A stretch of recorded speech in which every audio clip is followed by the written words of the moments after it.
Hello guys, andito na naman si ating Riba. Ayan, linagyan natin ng konting karne yung ating balatong. Nagdingding tayo. Yan, may kamatis, may luya. Hindi ko na linagyan ng bawang guys. Ito yung panghaluan natin ng kulitis at saka ampalaya. Dahil bumili kami ng konting kulitis sa market. Ito ay lalagyan natin ng kulitis pang dagdag gulay niya. Ayan, yung kamatis, sibuyas.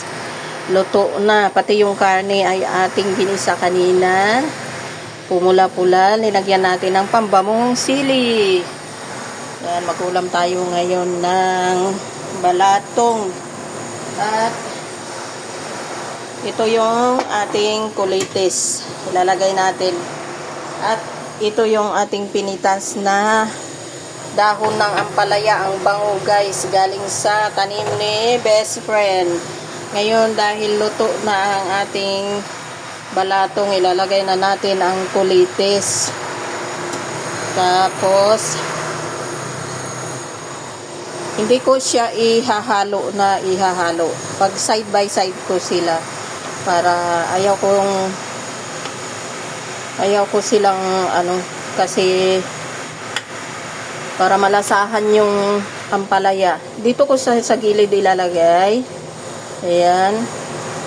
Tapos, dito naman natin sa kabila ilalagay ang ating ampalaya. Yes, ampalaya. Okay. Guys. Ito yung ampalaya. Okay. Ganyan lang po. Ayan yung ampalaya at maluluto na yung kulitis yan. Huwag na tayong halo na halo. Ganyan lang po. Thank you sa inyong suporta. God bless. Kain na.